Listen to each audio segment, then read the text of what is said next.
on. Hello everyone, this is Sanya Soni here and welcome to my channel Let's Talk the Exam. कल हमने देखा था Indian polity and constitution का basic introduction और थोड़ा सा ये जाना था कि जो एडमिनिस्ट्रेटिव और लेजिस्लेटिव रिफॉर्म्स हुए थे 1857 से पहले, जैसे कि रेगुलेटिंग एक्ट हो गया, चार्टर एक्ट हो गया और जो लास्ट में मॉर्लेमेंटो रिफॉर्म 1909 था, यहाँ तक हमने पढ़ा था।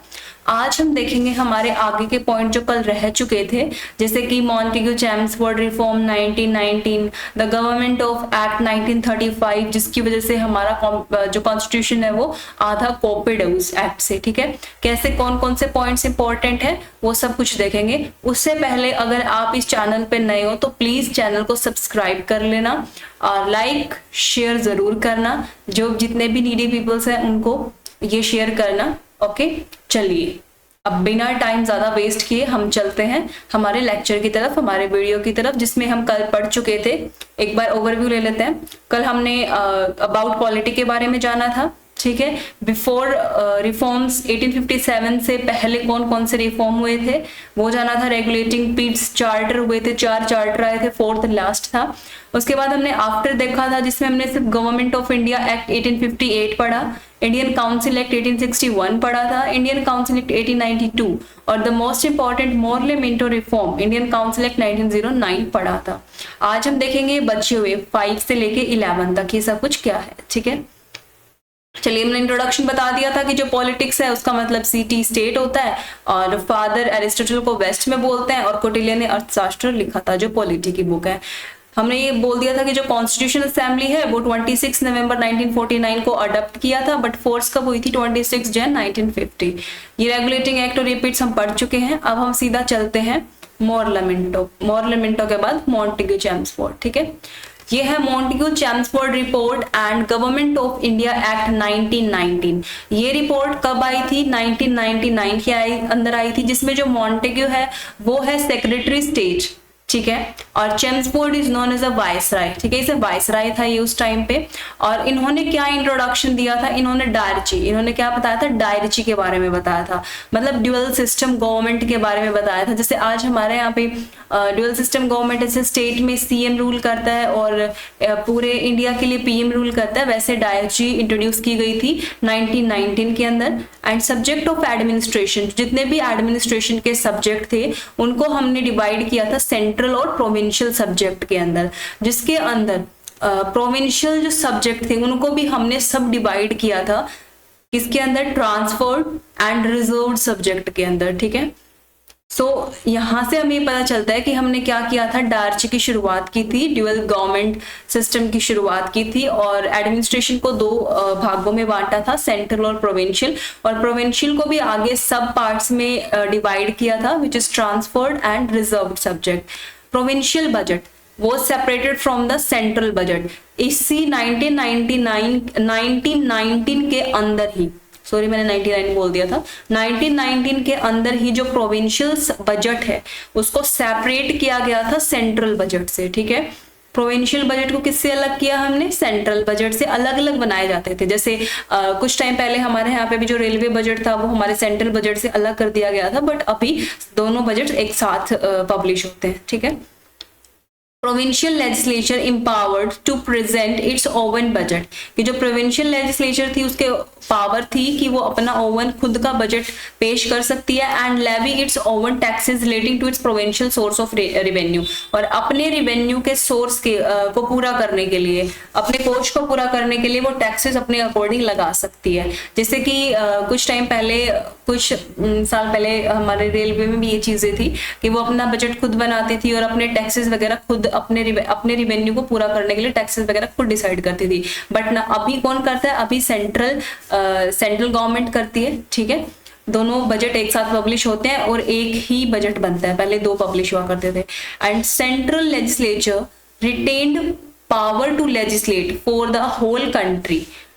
ऑन एनी सब्जेक्ट, और सेंट्रल लेजिस्लेटर को पावर थी कि वो किसी भी सब्जेक्ट के ऊपर क्या कर सकती है, अपने रूल्स बना सकती है या फिर अपनी पावर को रिटेन कर सकती है, उसके ऊपर लेजिस्लेट कर सकती है, शासन कर सकती है। And governor was empowered, governor को भी पावर थी to reserve bill for the consideration of a governor general, कि वो गवर्नर जनरल के कंसिडरेशन के लिए बिल को रिजर्व कर सकता है अगर वो कोई स्पेसिफिक मैटर से रिलेटेड है तो। जैसे आज भी जो गवर्नर होता है वो बिल को अपने पास रख सकता है, रिजर्व करके रख सकता है, जैसे हम वीटो बोलते हैं। क्यों? ताकि अगर कोई स्पेसिफिक मैटर है तो वो प्रेसिडेंट को असिस्ट करने के लिए दे दिया जाए, प्रेसिडेंट को एक बार दिखाने के लिए दे दिया जाए। अगर किसी बिल को रिजर्व कर लिया जाता है गवर्नर के द्वारा तो वो प्रेसिडेंट के पास जाता है, और प्रेसिडेंट जब उसको असिस्ट करता है, जब उसको साइन करता है, तभी वो लॉ बनता है। ठीक है, और प्रेसिडेंट के पास भी वीटो पावर है कि वो क्या कर सकता है, अगर उसको बिल पब्लिश नहीं करवाना तो वो उसको पॉकेट वीटो अपने पास रख सकता है। ठीक है, तो उस टाइम भी जो गवर्नर जनरल थे उनके पास पावर थी कि वो क्या कर सकते हैं, जो बिल है, जो बिल पास होना है उसको रिजर्व कर सकते हैं। ठीक है, अगर कुछ स्पेसिफिक मैटर है तो किसके लिए, किसकी कंसिडरेशन के लिए, गवर्नर जनरल की कंसिडरेशन के लिए। ठीक है, चलिए आगे देखते हैं। आगे है इसमें ही the upper house was named the council of state. उस टाइम में जो अपर हाउस था उसे क्या बोला जाता था, काउंसिल ऑफ स्टेट बोला जाता था, जिसके पास 60 मेंबर्स थे। कितने मेंबर थे? अपर हाउस था, काउंसिल ऑफ स्टेट 60 मेंबर थे, उसमें से ऑफ हुम 34 वर इलेक्टेड, जो 34 मेंबर थे वो इलेक्टेड थे। ठीक है, 34 मेंबर को इलेक्ट किया गया था। जैसे आज अभी प्रेजेंट में हमारे कॉन्स्टिट्यूशन के अकॉर्डिंग जो अपर हाउस है उसे राज्यसभा बोला जाता है। क्या बोला जाता है? राज्यसभा बोला जाता है, जिसका चेयरमैन वाइस प्रेसिडेंट होता है। ठीक है, and the lower house named legislative assembly, और लोअर हाउस को क्या नाम दिया जाता था? Legislative assembly. This composed 144 member, उस टाइम पे 144 मेंबर होते थे और उसमें से 104 इलेक्टेड होते थे। ठीक है, इसमें मेरे लिए पूछा जाता है उस टाइम पे कितने मेंबर थे काउंसिल ऑफ स्टेट में, और लेजिस्लेटिव असेंबली में 144 थे।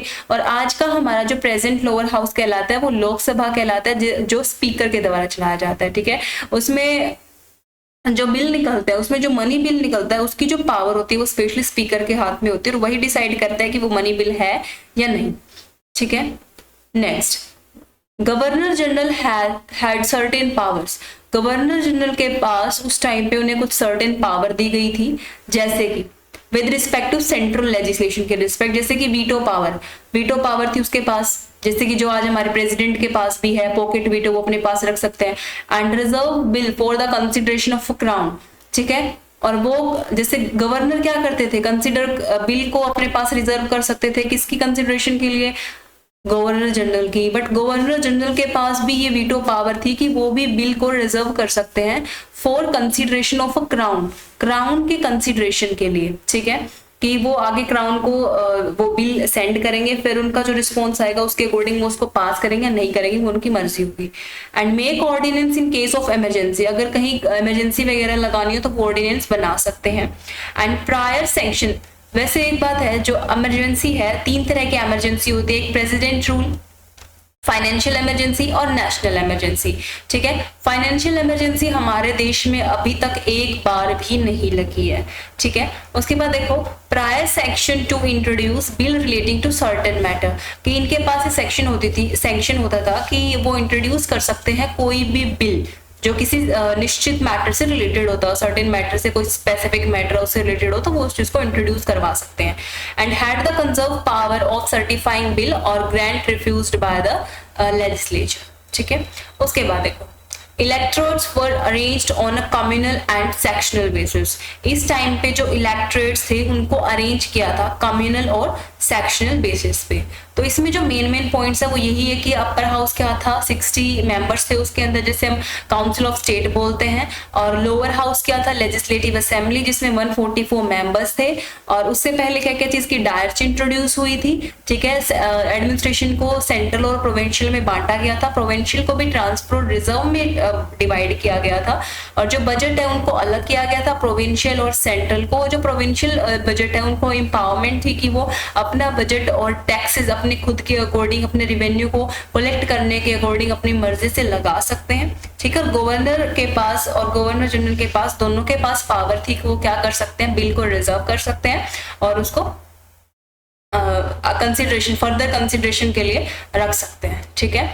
अब नेक्स्ट है साइमन कमीशन। साइमन कमीशन कब आया था? साइमन कमीशन हेड किया गया था, कौन था इसका हेड, इस कमीशन का हेड? इस कमीशन का हेड था जॉन साइमन। कौन था? John Simon. और ये कमीशन इसलिए लाया गया ताकि हम इंक्वायर कर सकें कि जो 1919 में जो रिपोर्ट आई थी मॉन्टेग्यू चेम्सफोर्ड की, उसको इंक्वायर कर सकें, इसलिए हम साइमन कमीशन को लेके आए थे। ये 1927 में आया था। मेनली इसकी डेट ही पूछी जाती है कि साइमन कमीशन कब आया था, 1927 में आया था। एंड इसने अपनी जो रिपोर्ट है वो 1930 में रखी थी, ठीक है। अपनी रिपोर्ट को प्लेस किया था 1930 पे, and this was examined by the British parliament and the government of India bill was drafted accordingly. और इसके अकॉर्डिंग जो गवर्नमेंट ऑफ इंडिया ने बिल ड्राफ्ट किए थे वो साइमन कमीशन मतलब इसके अकॉर्डिंग ही ड्राफ्ट किए गए थे।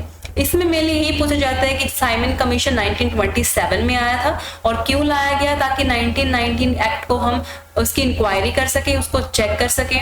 और इस रिपोर्ट को प्लेस किया था 1930 के अंदर। उसके बाद गवर्नमेंट ऑफ इंडिया एक्ट 1935 सबसे मोस्ट इंपॉर्टेंट एक्ट है ये। इसे इसमें से जो कॉन्स्टिट्यूशन का जो आज हमारा प्रेजेंट कॉन्स्टिट्यूशन है, इसमें से आधा पार्ट हमने समझ लो कॉपी लगाया हुआ है, ठीक है। ऐसे भी समझ सकते हो आप। जैसे कि गवर्नमेंट ऑफ इंडिया एक्ट 1935, इसमें क्या होता है, act prescribed as a federation taking the province and Indian state as a unit, कि जो प्रोविंस होंगे और इंडियन स्टेट है उनको यूनिट्स की तरह हमने कंसिडर किया, मींस हमने फेडरेशन बताया, ठीक है, फेडरल कैरेक्टर शो करवाया।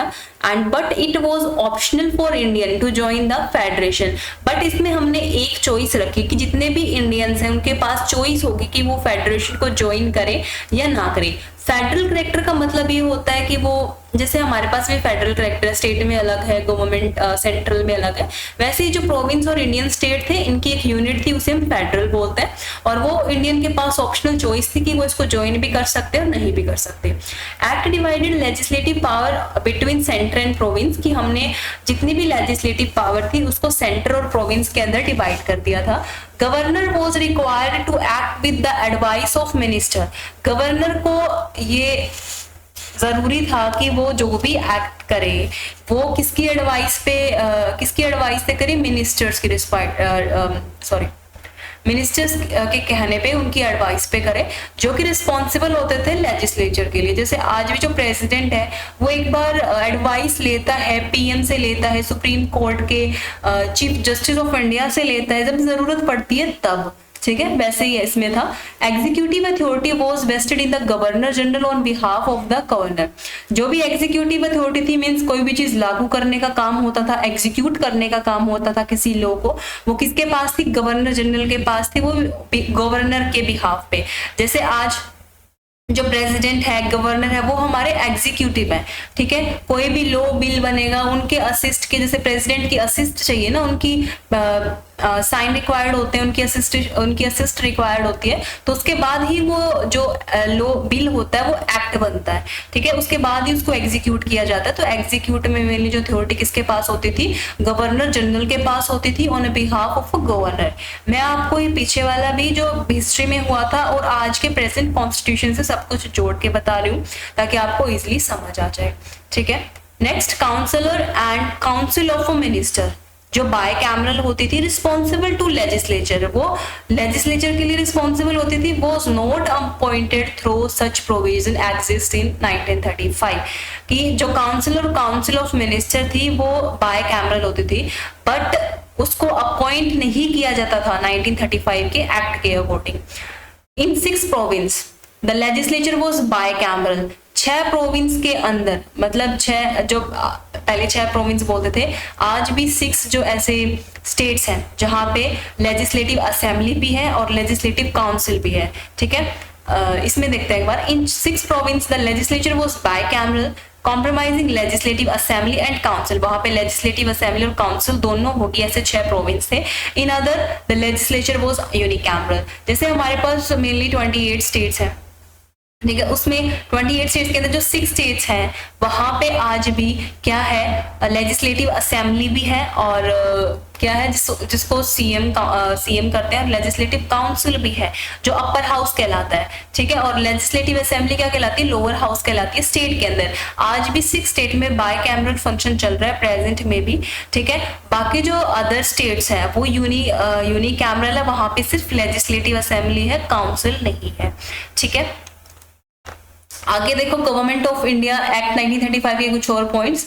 ऑन सब सब्जेक्ट नो बिल और amendment could be introduced in the legislature without the governor general previous section, ठीक है, कि आज भी ऐसे कुछ सब्जेक्ट्स हैं जिनको हम ना ही तो अमेंड कर सकते हैं ना ही उनको इंट्रोड्यूस कर सकते हैं गवर्नर जनरल की परमिशन के बिना, ठीक है। 3 फोल्ड डिवीजन, इसको 3 डिवीजन में बांटा था 1935 को, जैसे कि फेडरल लिस्ट, ठीक है, जिसमें फेडरल लेजिस्लेचर के मैटर होते थे, प्रोविंशियल लिस्ट जिसमें प्रोविंशियल लेजिस्लेचर के मैटर होते थे, और कंकरेंट लिस्ट जो बहुत फेडरल और प्रोविंशियल होती थी। जैसे आज भी हमारे पास प्रेजेंट में भी 3 लिस्ट है, यूनियन लिस्ट जो जिसको पूरा सेंटर संभालता है, और स्टेट लिस्ट जो स्टेट के अकॉर्डिंग, स्टेट के मैटर्स के अकॉर्डिंग काम करती है, और थर्ड है कंक्यूरेंट जिसमें स्टेट और यूनियन दोनों अपने कानून बना सकती हैं, ठीक है। तभी तो मैं बोल रही थी आपको कि हमारे जो गवर्नमेंट ऑफ इंडिया एक्ट 1935 है उसके काफी ऐसे पॉइंट्स हैं जो आज के प्रेजेंट कॉन्स्टिट्यूशन से बिल्कुल एज इट इज मिलते हैं, ठीक है। Dominion status was promised by the Simon commission on 1929 was not conferred by the government of India Act 1935, कि जो साइमन कमीशन ने डोमिनियन स्टेटस दिया था, प्रॉमिस किया था साइमन कमीशन ने, वो गवर्नमेंट ऑफ इंडिया के अंदर कन्फर्ड नहीं है, ठीक है। देखो ये था हमारा गवर्नमेंट ऑफ इंडिया एक्ट सारा का सारा, जो आज के हमारे प्रेजेंट कॉन्स्टिट्यूशन से भी काफी मिलता है। जब हम प्रेजेंट कॉन्स्टिट्यूशन के बारे में आगे आने वाली वीडियोस में बात करेंगे तब आपको बहुत अच्छे से ये सारी चीजें समझ आ जाएंगी कि कैसे गवर्नमेंट ऑफ इंडिया एक्ट 1935 से हमारे और जो पीछे एक्ट गए हैं इनसे कितनी चीजें हमारे कॉन्स्टिट्यूशन में आज भी मिलती है, ठीक है। आगे देखते हैं क्रिप्स मिशन। क्रिप्स मिशन क्यों आया था, क्या कुछ है, चलो इसके बारे में एक बार थोड़ा सा डिस्कस करते हैं। मार्च 1942, पहले तो इसकी डेट ही पूछ ली जाती है, क्रिप्स मिशन कब आया था, 1942 में आया था by sir Stafford Cripps, a member of British cabinet, ही ब्रिटिश कैबिनेट के मेंबर थे, came with a draft declaration on the proposal of a British government. British government के प्रपोजल पे ये एक ड्राफ्ट डिक्लेरेशन लेके आए थे। देखते हैं इस प्रपोजल में क्या है। मेनली कब आया था, 1942 में आया था क्रिप्स, और सर स्टैफोर्ड क्रिप्स लेके आए थे, ये मेंबर थे ब्रिटिश कैबिनेट के। प्रपोजल में क्या है, constitution of India was to be framed by elected constituent assembly by the Indian people, कि जितने भी कॉन्स्टिट्यूशन ऑफ इंडिया है, जो हमारा भारत का संविधान है, उसको फ्रेम किया जाए कॉन्स्टिट्यूएंट असेंबली द्वारा, वो भी इलेक्टेड, और उसको इलेक्ट कौन करेगा, Indian peoples. Constitution should be give Indian dominion status, जैसे कि साइमन कमीशन ने प्रॉमिस किया था कि डोमिनियन स्टेटस होना चाहिए, बट वो 1935 एक्ट में नहीं था, तो अब भी बोला गया कि जो कॉन्स्टिट्यूशन है उसके पास डोमिनियन स्टेटस होना चाहिए। दूसरा प्रपोजल ये था। तीसरा ये रखा कि there should be one Indian union comprising all the province and Indian state, कि सिर्फ एक ही यूनियन होना चाहिए, ठीक है, जिसमें प्रोविंस और इंडियन स्टेट सब आ जाए। मेनली ये किसके लिए भेजा गया था, ये हमारे कॉन्स्टिट्यूशन ऑफ इंडिया को फ्रेम करने के लिए, कुछ इसने ड्राफ्ट रिपोर्ट वगैरह बनाई होगी, वो भी ब्रिटिश गवर्नमेंट के कहने पर ये आए थे देने के लिए इस रिपोर्ट को। 1942 में आए, सर स्टैफोर्ड क्रिप्स इनका नाम है, और ये ब्रिटिश कैबिनेट के मेंबर है, ठीक है। आगे देखते हैं, आगे है cabinet mission plan. Cabinet mission plan क्या होता है, कि कैबिनेट मिशन प्लान 1946 में आया था, मार्च 1946 में आया था, किसके द्वारा, लॉर्ड एटले थे, send the cabinet mission plan, इन्होंने एक मिशन प्लान सेंड किया था इंडिया के अंदर। कितने बंदों को भेजा था इन्होंने, 3 कैबिनेट मिनिस्टर्स को भेजा था। क्या नाम था उनका, lord Pethick Lawrence, sir Stafford Cripps जो क्रिप्स मिशन लेके आए थे, एंड मिस्टर एवी अलेक्जेंडर। ये 3 बंदों को इन्होंने भेजा था, ठीक है। और 1946 में आया था, और किसने भेजा था? लॉर्ड एटले ने भेजा था। इसका ऑब्जेक्टिव क्या था इस मिशन का? कि help India to achieve its independent as early as possible and set up a constituent assembly, कि वो जो इंडिया है वो अपनी आजादी जल्दी से जल्दी प्राप्त कर ले, जल्दी से जल्दी उसको हासिल कर ले, और क्या कर ले? कॉन्स्टिट्यूंट असेंबली सेटअप कर ले। क्योंकि क्रिप्स मिशन में जिस बोला गया था कि कॉन्स्टिट्यूशन अगर भारत का संविधान बनाना है तो उसके लिए एक इलेक्टेड कॉन्स्टिट्यूंट असेंबली होनी चाहिए, जो कौन चुनेगा? भारत के पीपल्स चुनेंगे, भारतीय चुनेंगे, ठीक है। वही इसका ऑब्जेक्टिव था कि उसकी हेल्प करना। The cabinet mission rejected the claim for a separate constituent assembly and a separate state for Muslim। जो कैबिनेट मिशन था इसने रिजेक्ट किया था क्लेम फॉर किसके लिए? सेपरेट कॉन्स्टिट्यूंट असेंबली के लिए, कि अलग से कॉन्स्टिट्यूंट असेंबली नहीं बननी चाहिए, and separate state for the Muslim, की अलग से मुस्लिम के लिए कोई स्टेट नहीं बनना चाहिए, सभी यूनिटी में रहो। इसने यूनिटी के बारे में कहा था। The union was to have an executive and legislative. इस यूनियन के पास क्या होना चाहिए? एग्जीक्यूटिव और लेजिस्लेचर होना चाहिए, consisting of a representative of a province and state. और रिप्रेजेंटेटिव कहां से होने चाहिए? प्रोविंस और स्टेट से। जैसे कि आज हमारे पास एग्जीक्यूटिव है प्रेसिडेंट, लेजिस्लेचर है जो लोकसभा में, राज्यसभा में होते हैं, ये रूल्स वगैरह, बिल वगैरह पास करते हैं, लेजिस्लेचर हो गया। एग्जीक्यूट का काम प्रेसिडेंट करता है, और ये जो बिल वगैरह बनते हैं ये एक स्टेट से भी बनते हैं या पूरे इंडिया के लिए कैसे भी करके बना सकते हैं हम, ठीक है। एग्जीक्यूशन का काम प्रेसिडेंट का हुआ, वही सेम चीजें हैं, ठीक है। बट इसके लिए यहाँ पे प्रपोजल रखा गया था कैबिनेट मिशन में। आगे देखते हैं the Mountbatten plan. Mountbatten plan में क्या था? कि the plan for transfer of a power to the Indians. Mountbatten plan में ये बोला गया था कि हमें क्या करना है?